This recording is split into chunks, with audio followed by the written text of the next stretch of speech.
Hola, te damos la bienvenida de parte de la Iglesia Bautista Palabra de Vida en Tampa, Florida. Es un gozo para nosotros compartir este mensaje contigo.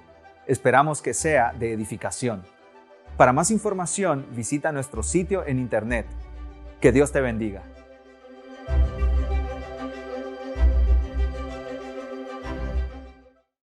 En la década de 1960 hubo una gran persecución contra los cristianos en China. Quiero contarte la historia de dos jóvenes cristianas que sufrieron bajo esta persecución. Ellas estaban en prisión esperando su ejecución. Un hombre que observaba desde la escena describió sus rostros como pálidos, pero increíblemente hermosos. Muy tristes, pero muy dulces. Las dos estaban atemorizadas. Ellas habían tomado la decisión de someterse a la muerte sin renunciar a la fe. Llegaron los guardias y con ellos también el verdugo que iba a ejecutarlas. Este hombre tenía en su mano el arma con que las iba a matar. Era el mismo pastor de jóvenes. Él también había sido sentenciado a morir junto a ellas. Pero las autoridades le habían prometido libertad si disparaba a las dos jóvenes y renunciaba a su fe. Y él aceptó. Las dos jóvenes inclinaron su cabeza respetuosamente ante su pastor. Y una de ellas dijo: antes que dispares, queremos darte las gracias de todo corazón por lo que has significado para nosotras. Nos enseñaste el camino de la vida eterna. Nos bautizaste y nos serviste la Santa Comunión con la misma mano en la cual ahora sostienes tu revólver. También nos enseñaste que nosotros los cristianos a veces somos débiles y cometemos pecados terribles, pero que los mismos pueden ser perdonados. Cuando sientas remordimiento por las cosas que estás a punto de hacer con nosotras, no te desesperes como Judas, sino arrepiéntete como Pedro. Dios te bendiga y recuerda que nuestro último pensamiento no fue indignación en contra de tu falta. Cada cual pasa por momentos de tinieblas. Que Dios te recompense por todo el bien que has hecho a nuestro favor. Nosotras moriremos agradecidas. Ambas volvieron a inclinarse respetuosamente ante su pastor, pero el corazón del pastor estaba endurecido y le disparó a las dos jóvenes. Poco tiempo después, él también murió a mano de los perseguidores. Hermanos, esta experiencia de prisión, tortura y muerte la han sufrido millones de cristianos a lo largo de la historia. Desde Roma del primer siglo hasta la Unión Soviética del siglo XX. Muchos hermanos en Colombia, Irán y Nigeria la están experimentando ahora mismo. La Iglesia de Cristo siempre ha sufrido persecución y sufrimiento. ¿Qué le escribe Jesús a una iglesia que está siendo perseguida? Eso lo vamos a encontrar en este pasaje de Apocalipsis, capítulo 2, versos 8 al 11. Jesús le escribe una carta a la iglesia de Esmirna. Y este es el mensaje que se titula La evaluación de Jesús de la iglesia en Esmirna. Hermanos, llevamos una serie de predicaciones sobre Apocalipsis del capítulo 1 al capítulo 3. Comenzamos esta serie con un propósito específico. Queremos presentar a una iglesia al Cristo glorioso, a nuestra iglesia, el Cristo glorioso, incluso sobre su iglesia. Él está en su trono, reinando y cuida de los suyos. En Apocalipsis, Jesús envía cartas a 7 iglesias locales en Asia Menor. Una de esas iglesias es la que está en la ciudad de Esmirna. La ciudad de Esmirna estaba a 30 millas al norte de Éfeso. Esmirna era una ciudad rica y próspera por su comercio al estar cerca de la costa. Esta ciudad era un centro de culto al emperador. El culto al emperador se hizo obligatorio para todo ciudadano romano. Toda persona debía adorar al emperador bajo amenaza de muerte. Toda persona. Incluso una vez al año, cada ciudadano debía encender incienso en el altar de la divinidad al César. Después de haber hecho eso, cada año se expedía un certificado. Y ese certificado le permitía hacer comercio en la ciudad, mantenerse estable económicamente hablando y libre de persecución. La iglesia de Esmirna se encontraba en una situación muy difícil. Estaba siendo perseguida sin parar. ¿Qué le escribe Jesús a una iglesia que está siendo perseguida? Veamos el primer punto. Jesús les recuerda que Él es Dios y venció la muerte. Repito, Jesús les recuerda que Él es Dios y venció la muerte. Jesús envía este mensaje a los pastores de la iglesia de Esmirna para que le comuniquen a la congregación. Como se ha dicho en los sermones anteriores, los ángeles representan los pastores de la iglesia. Ahora, ¿cómo se presenta Jesús a la iglesia en Esmirna? Veamos el versículo 8, hermanos. El primero y el postrero, el que estuvo muerto y vivió, dice esto. ¿Qué quiere decir esto del primero y el postrero? Jesús está haciendo referencia al Antiguo Testamento. Jesús está citando Isaías 44:6 e Isaías 48:12. Lo primero que Jesús quiere dejar claro es que Él es Dios. Jesús le está diciendo, yo soy el eterno e infinito Dios. Yo ya existía antes de que las cosas fueron creadas y seguiré existiendo después que sean destruidas. Yo trasciendo y gobierno sobre el tiempo, el espacio y la creación. Yo soy el soberano sobre todas las cosas. Jesús está diciendo, yo soy el soberano sobre todas las cosas. En otras palabras, no hay nada que lo pueda tomar por sorpresa. No hay nada que esté fuera de su control. Jesús quiere recordarle quién es Él. Los cristianos en Esmirna no han servido a un ser imperfecto o a alguien con poderes limitados, sino al Dios Todopoderoso. En medio de su tribulación y de toda persecución que estaban viviendo, los creyentes en Esmirna debían recordar que Jesús es Dios Todopoderoso.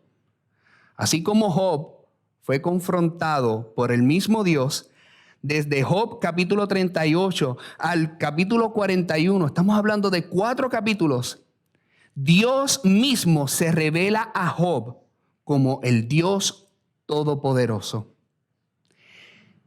Job necesitaba recordar la grandeza de Dios en medio de su sufrimiento.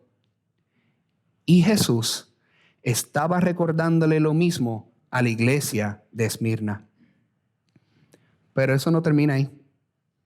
Como diría el puertorriqueño, Jesús no deja cabos sueltos en esta carta. Él continúa describiéndose a sí mismo como el que estuvo muerto y vivió. Estas palabras de esperanza para los creyentes de Esmirna, ellos estaban padeciendo gran persecución por Cristo. Y Jesús les dice, yo que soy Dios, me hice hombre y morí por sus pecados. Y resucité para que tengan vida en mí. Jesús no es ajeno a su dolor y padecimiento. Él sabe lo que están pasando, porque Él sufrió angustias peores al llevar el castigo por su pecado en la cruz. Hebreos capítulo 4, verso 15 nos dice, leemos sobre nuestro sumo sacerdote que se compadece de nosotros en nuestras debilidades. Él no es ajeno a nuestra angustia y dolor.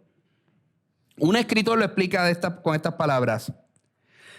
El Dios en quien confiamos sabe qué es el sufrimiento.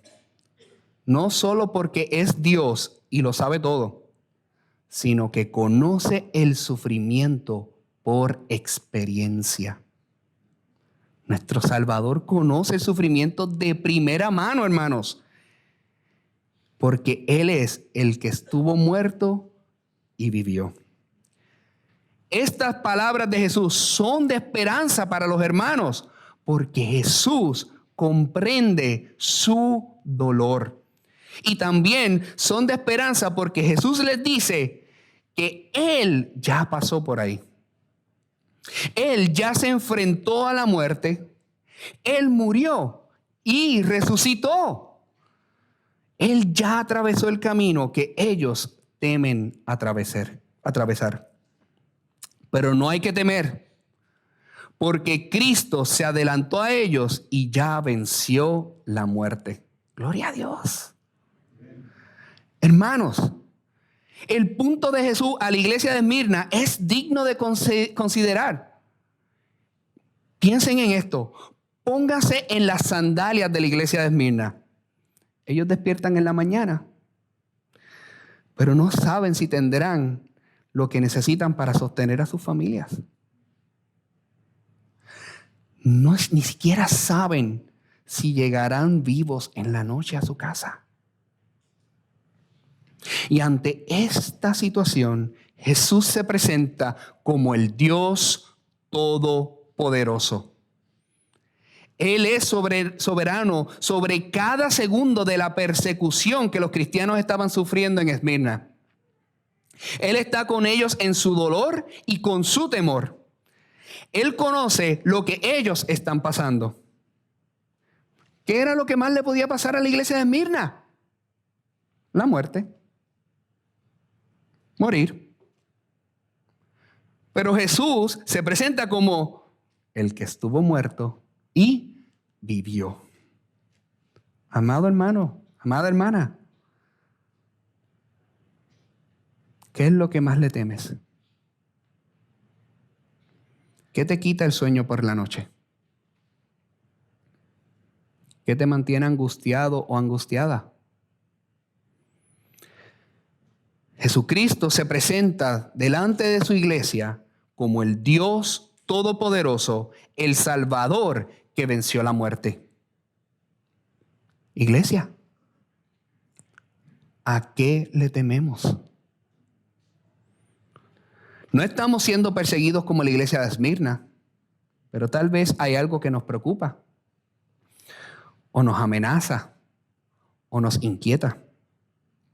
Si es así, te presento al Jesús soberano del universo, el que estuvo muerto, pero ahora vive.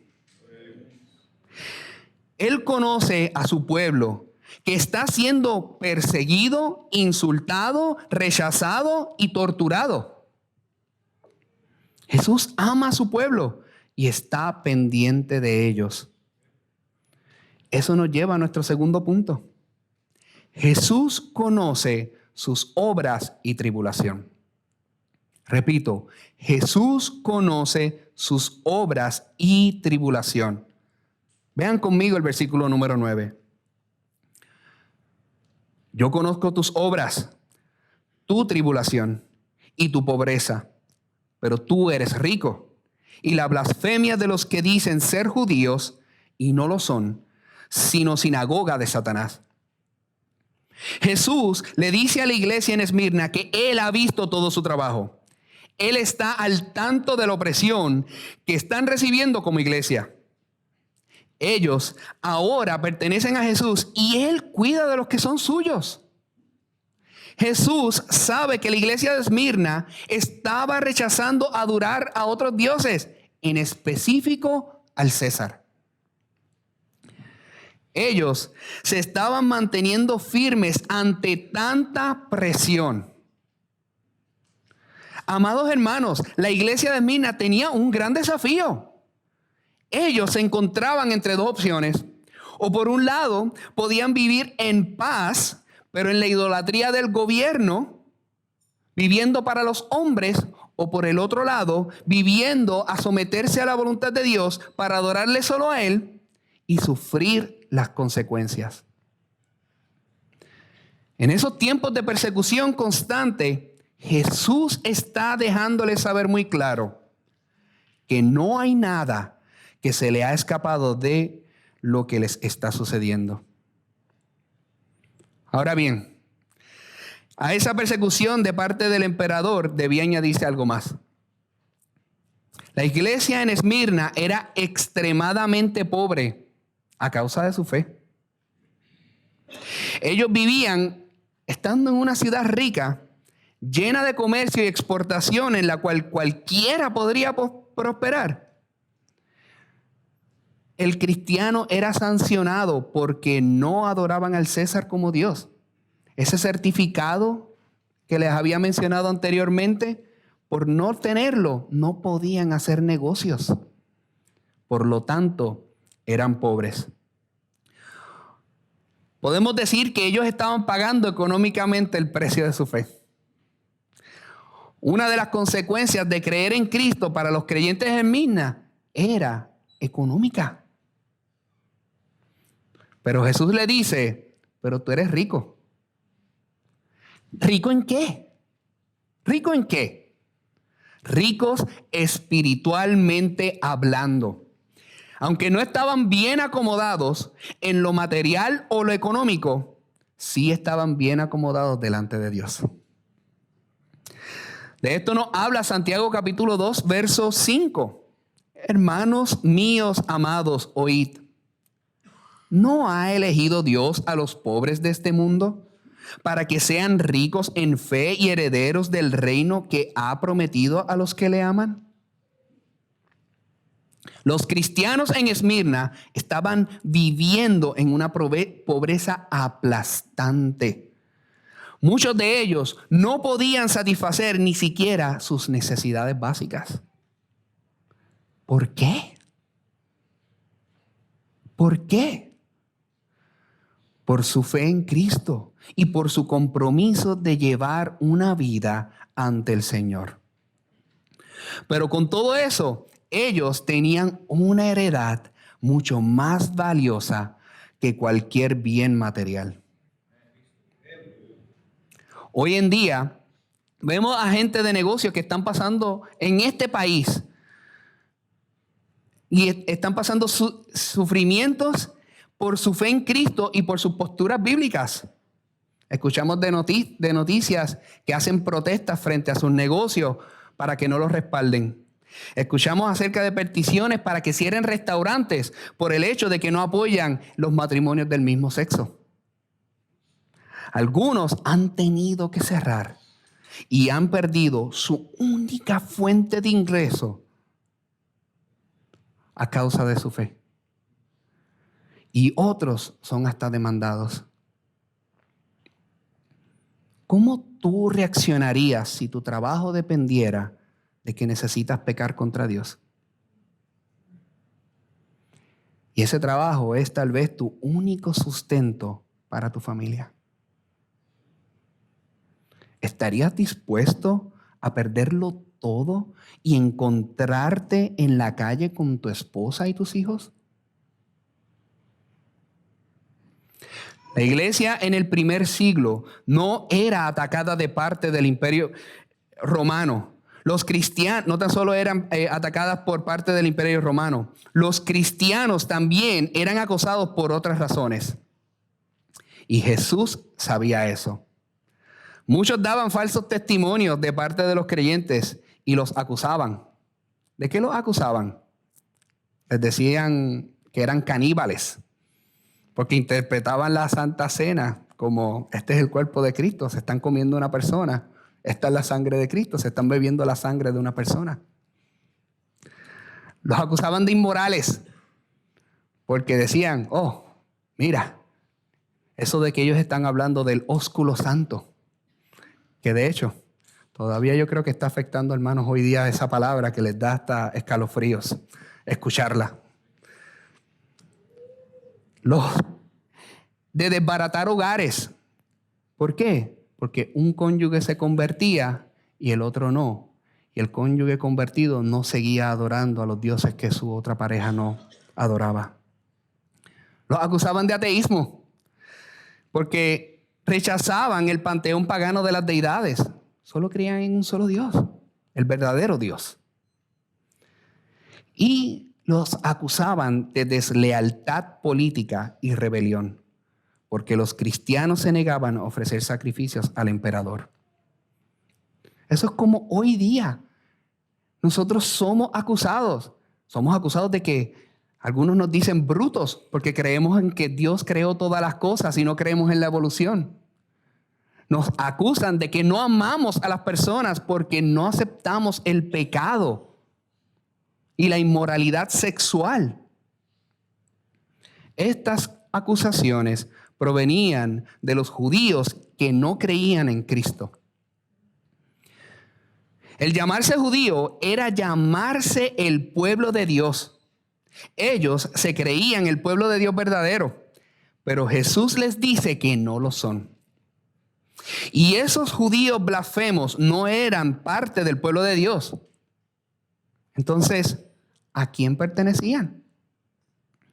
Al final del verso 9 se responde esa pregunta.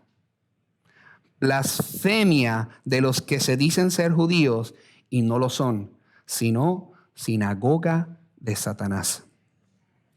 Estos judíos rebeldes contra el evangelio son de Satanás. Esos judíos, en vez de reunirse a adorar a Dios, se reunían para odiar y perseguir al pueblo de Dios, los cristianos, sirviendo los propósitos de Satanás. Jesús mismo dijo eso a un grupo de judíos en Juan capítulo 8, verso 42 y verso 44. Jesús les habló con estas palabras. Si vuestro Padre fuese Dios, ciertamente me amaríais. Pero yo de Dios he salido y he venido. Pues no he venido de mí mismo, sino que Él me envió. Vosotros sois de vuestro padre el diablo, y los deseos de vuestro padre queréis hacer. Hermanos, nosotros predicamos acerca del arrepentimiento. Del arrepentimiento del pecado, porque la gente debe escuchar que si no están del lado de Dios, están del lado de Satanás. Eso no es ser intolerante. Eso no es ser cerrado de entendimiento. Esa es la verdad que nos enseña la Biblia. Si tú no te has arrepentido de tu pecado y has confiado en Jesús como tu Salvador, tú eres parte de esa familia de Satanás y estás caminando a la condenación eterna. Por eso yo te ruego hoy que vengas a Cristo, hermano. Que vengas a Cristo. Él te recibe, Él te perdona, te hace hijo de Dios y te da vida eterna. No tardes en venir a Él. No tardes en venir a Él. Jesús conoce todas estas cosas que le están pasando a la iglesia de Esmirna y Él no es ajeno a sus tribulaciones. Pero si no es ajeno, ¿ahora qué? ¿Qué deben hacer los hermanos en esta situación? Esta pregunta nos lleva al tercer punto. Jesús les anima a poner su mirada en la recompensa eterna. Jesús les anima a poner su mirada en la recompensa eterna. Veamos el versículo 10. No temas en nada lo que vas a padecer. He aquí el diablo echará a algunos de vosotros en la cárcel, para que seáis probados y tendréis tribulación por 10 días. Sé fiel hasta la muerte, y yo te daré la corona de la vida. Ante toda esta persecución, Jesús les dice, no temas. No temas. El Dios del universo, el creador de todas las cosas, el que sostiene todo lo que creó, el infinito, el todopoderoso, les dice, no teman, no teman. Seguramente nuestros hermanos en Esmirna tuvieron paz al escuchar estas palabras de su Dios y Salvador. Si Dios mismo te dice, no temas, ¿qué tú sientes? Como una paz y una confianza. Ahora bien, tal vez dices, excelente. Jesús les mandó una carta y les dice que Él conoce todo lo que están sufriendo. Y me imagino que ahora viene esa promesa deseada de que Jesús, el Todopoderoso, acabará ya con ese sufrimiento. ¡Yes! Pero si continuamos leyendo, Jesús les dice, no temas en nada lo que vas a padecer. ¿What? ¿Que no temas lo que voy a padecer? Entonces, ¿no se ha acabado esto? ¿Todavía hay más?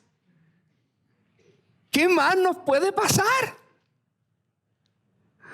Jesús les dice en el versículo 10, he aquí el diablo, el mismo a quien los judíos servían a perseguir la iglesia de Cristo, echará a alguno de vosotros en la cárcel. ¡Qué prometedor! En otras palabras, el diablo mismo utilizaría el mismo sistema de gobierno para llevarlos a la cárcel. Pero ¿con qué propósito es todo esto? ¿Por qué no se ha acabado? ¿Por qué tiene que continuar más? ¿No es suficiente ya lo que estamos sufriendo? Él lo explica en ese mismo versículo 10, para que seáis probados. ¿Probar qué? En otras palabras, al ser probado, los creyentes mostrarían la hermosura y pureza de su fe en aquel que los salvó. Pedro habla este tipo de prueba en 1 de Pedro, capítulo 1, versos 5 al 7. Él le escribe a los creyentes, que los creyentes se alegren en la salvación, que está preparada para ser manifestada en el tiempo postrero.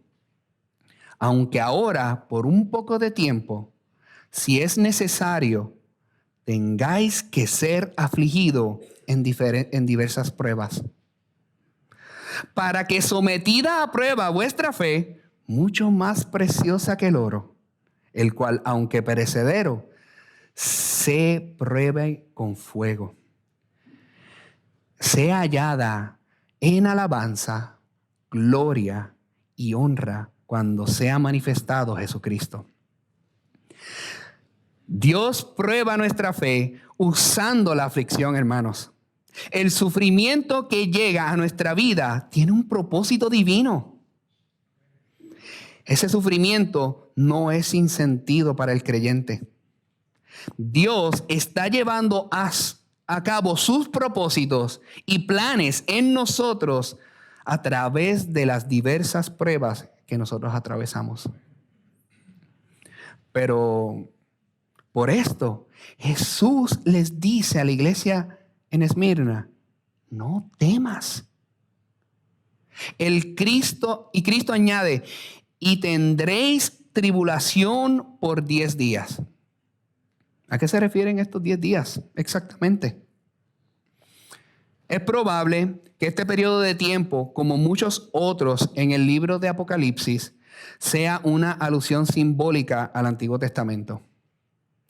Al igual que Daniel y sus colegas, en Daniel capítulo 1, versos 5 al 14, que ellos son puestos a prueba en ayuno por 10 días para no contaminarse con la comida del rey, los creyentes en Esmirna serían probados durante 10 días, pero para que Dios pudiera finalmente exaltarlos para cumplir sus propósitos en la historia. La duración de su detención podría incluir la tortura en un intento de obtener información contra otros creyentes. Solo el conocimiento de que el encarcelamiento podría incluir tortura exigía fidelidad. Pero también es probable que los 10 días se referían a un periodo en el que se encarcelaban a los que iban a ser enviados en combate de gladiadores. Algunos comentaristas sugieren que los cristianos de Esmirna eran obligados a entrar en combate de gladiadores, o por lo menos a ser objetivos de dicho combate. Antes de su aparición en la arena, experimentaban un encarcelamiento de 10 días, seguido de una muerte casi segura. Cualquiera de estas explicaciones, hermanos, hace sentido en el contexto. Pero en todo caso, el punto de Jesús es que el sufrimiento todavía no había acabado para los hermanos de Esmirna. Por eso Jesús les dice: sé fiel hasta la muerte. Ya sea como tortura hasta la vejez, como el mismo Juan que escribió esta carta, o ya sea manteniéndote fiel hasta morir temprano como mártir, como el mismo Esteban. Mantente fiel para mostrar la hermosura de tu fe. Ten ánimo, porque entonces cuando te mantengas fiel hasta el final, Jesús te dará la corona de la vida. Aleluya. Para comprender qué significa la corona de la vida, debemos ir a Esmirna en el primer siglo. Esmirna era famosa por sus juegos atléticos. Cada campeón recibía una corona de la victoria. En la antigua Roma, este era el premio más buscado. Ganar esta corona significaba que uno había hecho actos especiales para Roma y sería considerado un patrón del imperio. Esto puede compararse como hoy día ser nombrado un caballero de Inglaterra. Jesús declara que ellos que han sufrido por su fe y han sido fieles hasta el final recibirán la corona de la vida en el reino de Dios. ¡Qué hermoso! Recibirán la corona de la vida en el reino de Dios. Este es el punto de Jesús. Si los cristianos quieren mantenerse fieles hasta el final, deben poner su mirada en la recompensa eterna. Una hermana llamada Joni Eareckson Tada cuenta un día que estaba en el salón con un grupo de gente. Los hermanos que dirigían a un tiempo de oración e invitaron a la gente a ponerse de rodillas. Ella no pudo ponerse de rodillas porque estaba cuadraplégica. Ella comenzó a llorar, pero no por autocompasión. Ella no decía: pobre de mí, yo no puedo arrodillarme. Ella dice que estaba llorando porque era hermoso ver a todos arrodillados en oración. Esa escena me hizo pensar en el día en que yo también podré salir de esta silla de ruedas con las piernas nuevas y un cuerpo resucitado. No puedo esperar ese día, porque cuando obtenga mi cuerpo glorificado, lo primero que haré con mis nuevas piernas hechas para la eternidad es caer de rodillas agradecida. Sí, hermano. Sí, amado hermano. Los cristianos que quieren mantenerse fieles hasta el final, aún en medio de gran tribulación, deben poner su mirada en la recompensa eterna. Además de animarlos en poner su mirada en la recompensa eterna, veamos el cuarto punto y en último lugar. Jesús les promete libertad de la muerte eterna. Veamos el versículo número 11, la primera parte. El que tiene oído, oiga lo que el Espíritu dice a las iglesias. Jesús también dice estas palabras en los evangelios. Él dice, presten atención porque es Dios mismo hablándole a su iglesia. ¿Y qué es eso de que Dios le dice a su iglesia? Continúa en el verso 11. El que venciere no sufrirá daño de la segunda muerte. Creyentes y no creyentes por igual experimentarán la muerte física. La primera muerte para los de Esmirna bien podría ser el martirio. Pero incluso entonces saldrían victoriosos porque no se enfrentarían a la segunda muerte.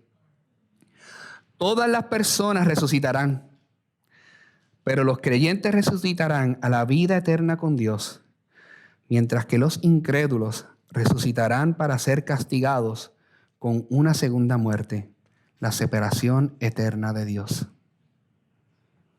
¡Qué horrible! Hermanos, con esto concluyo. Los hermanos en Esmirna estaban sufriendo gran persecución, pero Jesús no es ajeno a su tribulación. Él les conoce y les ama. Él les dice, no teman, el sufrimiento no es en vano. No teman. Recuerden la recompensa eterna. No teman, no sufrirán daño en la segunda muerte. Es interesante notar que Jesús no tiene nada malo que decir sobre la iglesia en Esmirna. Jesús no tiene nada malo que decir sobre una iglesia perseguida.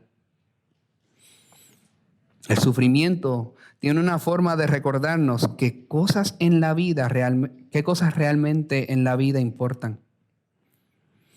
El sufrimiento nos obliga a depender radicalmente de Dios y así purificar nuestra obediencia a la voluntad de Dios. Las tribulaciones, aún las más extremas, son usadas por Dios para formarnos a la imagen de Cristo. Para Jesús no hay sufrimiento desperdiciado en Cristo. Oremos, hermanos. Señor, te damos gracias por tantas veces, por la forma en que vienes a nosotros en tu palabra. Te revelas como un padre para conocer y un padre que nos ama y cuida mucho más de lo que nos damos cuenta. Hoy en particular damos gracias por validar nuestros sufrimientos. Nos sentimos honrados de ser tuyos y de disfrutar de todo lo que implica pertenecer a ti. Gracias, Señor, porque tú nos dices que cuando pasemos por tribulación, tú estarás con nosotros. Gracias por estar al frente de la vida entre la resurrección y el regreso de Jesús. Habrá y hay temporadas difíciles y todo tipo de sufrimiento en esta vida, mientras que en el gran esquema de las cosas solo va a doler por un rato. Gracias por tu recompensa de restaurarnos, confirmarnos, fortalecernos y establecernos en, a través y después de nuestro sufrimiento. Concédenos también la perspectiva de Pablo, Señor. Las cosas que Jesús preparado para nosotros en el futuro superan con creces los sufrimientos presentes que estamos llamados a soportar ahora. Padre, concédenos la gracia que necesitamos para sufrir para tu gloria, la fuerza para confiar en ti en las dificultades y con nuestras penas y la sabiduría y la bondad para cuidar de nuestros compañeros de sufrimiento. En el tierno y triunfante nombre de Jesús oramos. Amén.